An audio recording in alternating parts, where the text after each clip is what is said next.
57. Three functional levels of finite reality. God is spirit, but paradise is not. The material universe is always the arena wherein take place all spiritual activities. Spirit beings and spirit ascenders live and walk on physical spheres of material reality. The bestowal of cosmic force, the domain of cosmic gravity, is the function of the Isle of Paradise. All original force energy proceeds from paradise, and the matter for the making of untold universes now circulates throughout the master universe in the form of supergravity presence, which constitutes the force charge of pervaded space.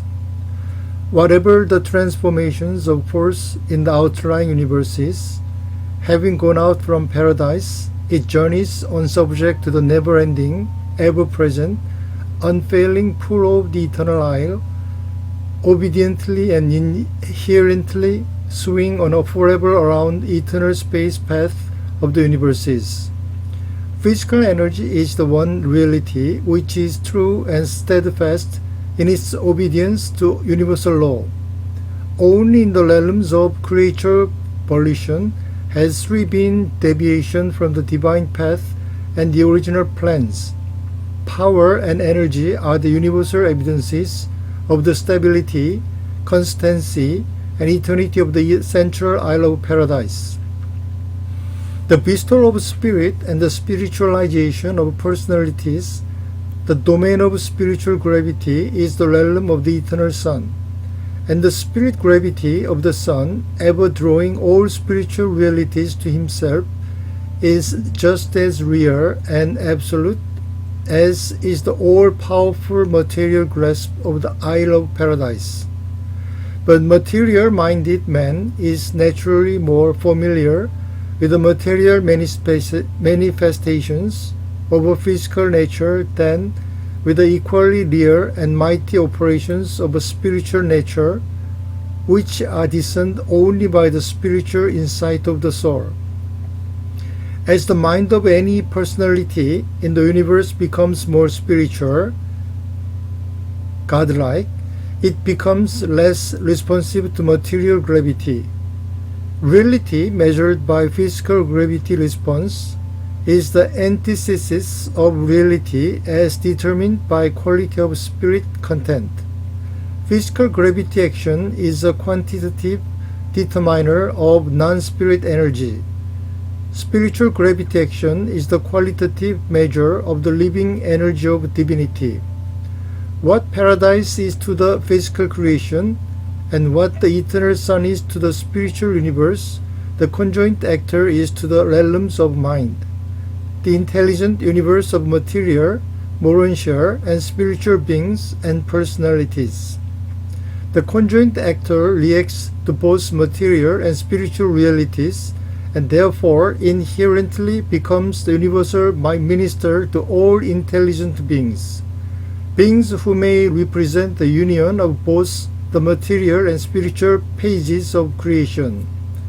The endowment of intelligence, the ministry to the material and the spiritual in the phenomenon of mind, is the exclusive domain of the conjoint actor, who thus becomes the partner of the spiritual mind, the essence of the Urantia mind, and the substance of the material mind of the evolutionary creatures of time. Mind is the technique whereby spirit realities become experiential to creature personalities. And in the last analysis, the unifying possibilities of even human mind, the ability to coordinate things, idea, and values, is supermaterial.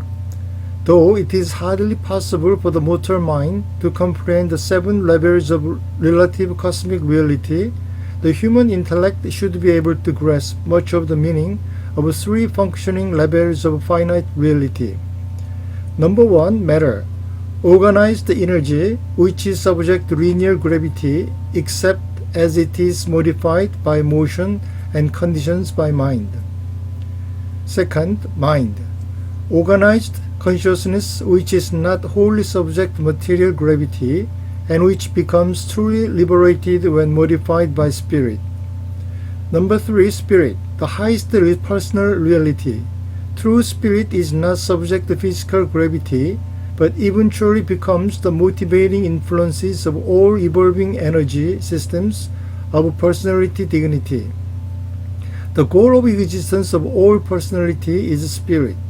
Material manifestations are relative, and the cosmic mind intervenes between these universal opposites. The bestowal of mind and the ministration of spirit are the work of the associate persons of deity, the infinite spirit, and the eternal Son.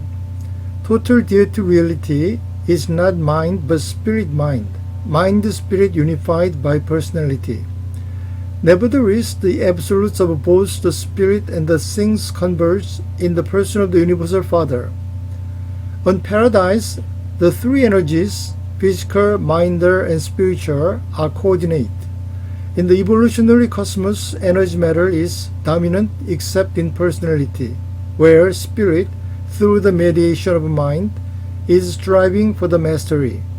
Spirit is the fundamental reality of the personality experience of all creature because God is spirit.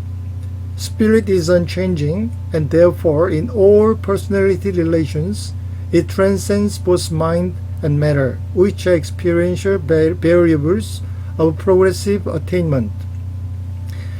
In cosmic evolution, matter becomes a philosophical shadow cast by mind in the presence of spirit luminosity of divine enlightenment, when this does not invalidate the reality of matter energies. Mind, matter, and spirit are equal real, but they are not of equal value to personality in the attainment of divinity. Consciousness of divinity is a progressive spiritual experience.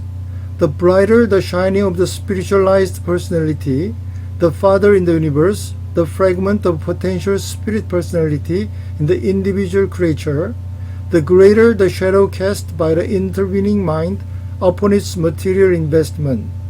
In time, man's body is just as real as mind or spirit, but in death, both mind, identity, and spirit survive where the body does not.